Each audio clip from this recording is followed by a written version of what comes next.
The ocean remembers everything, even the secrets we try to bury.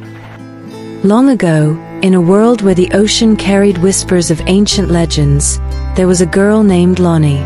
She lived on a small island surrounded by turquoise waters and lush green hills, a paradise that had long forgotten its roots. The people of the island no longer looked to the sea for guidance. Their connection to its spirit had been lost over generations. But not Lani. Even as a child, she felt the pull of the waves, as if the ocean itself were speaking to her.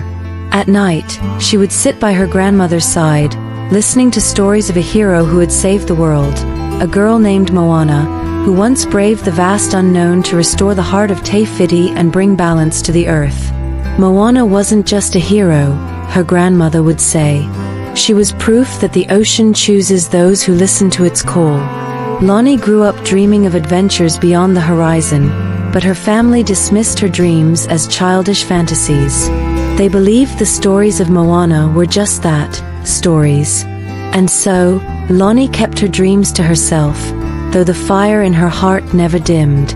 One fateful morning, the waves retreated farther than anyone had ever seen.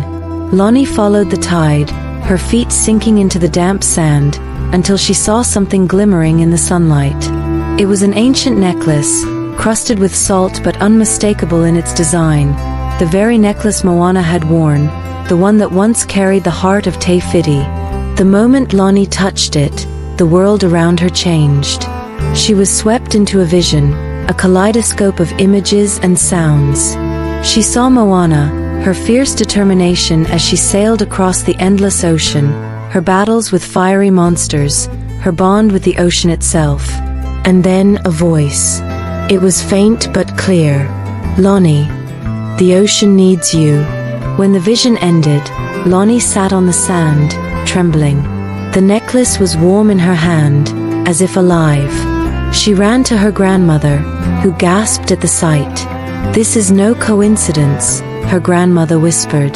"The ocean has chosen you. But be warned, Lani, this path will test you in ways you cannot yet imagine." Lani's heart raced as she looked out to the sea. She didn't know why the ocean had chosen her, but she knew one thing for certain: she couldn't ignore its call. Her journey began with a simple canoe, a map drawn from her grandmother's memories, and a heart full of determination. The ocean guided her, its waves gentle yet purposeful, until she reached a rocky island cloaked in mist. There she found a figure she had only heard about in legends, Maui, the once mighty demigod who had helped Moana on her quest. But Maui was not the hero she expected. He was gruff, sarcastic, and weary from centuries of solitude. "Another kid with a savior complex," he muttered, watching her struggle with her sails. "Look, I've done my part. Saved the world, got the tattoos, the whole deal. Why don't you just, I don't know, leave it to someone else?" But Lani refused to back down. "The ocean chose me," she said, her voice steady. "It chose you once too. Are you really going to ignore it?" Maui stared at her for a long moment before sighing.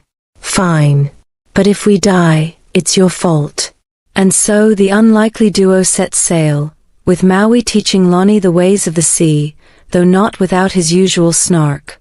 Their journey was anything but smooth. They faced treacherous storms, battled sea monsters that lurked in the depths, and solved puzzles left behind by Moana herself.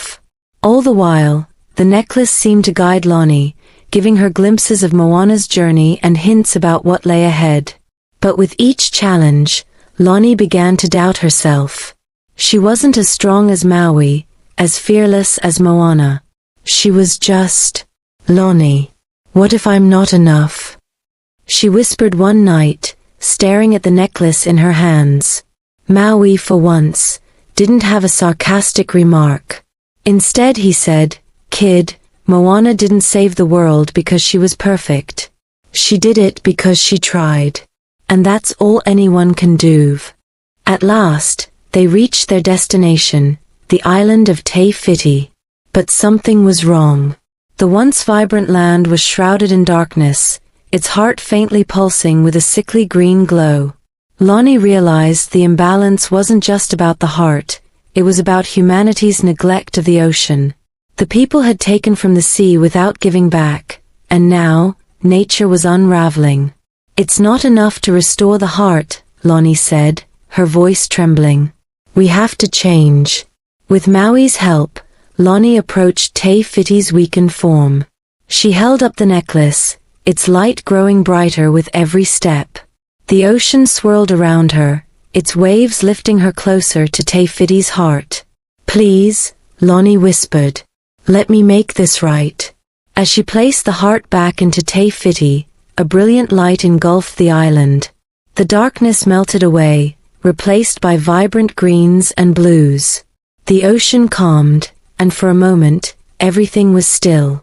And then Te Whiti herself appeared, not as a towering goddess, but as a gentle glowing figure. She placed a hand on Lani's shoulder, her expression both grateful and knowing. The journey was over, but Lani's mission had just begun. Lani returned to her island, not as a hero in the way the stories told, but as a guide, a reminder of what it meant to honor the ocean and the balance it brought to their lives. She stood on the shore, watching her people reconnect with the sea, teaching them to listen to its whispers once more. And as she gazed at the horizon, she knew this was only the beginning.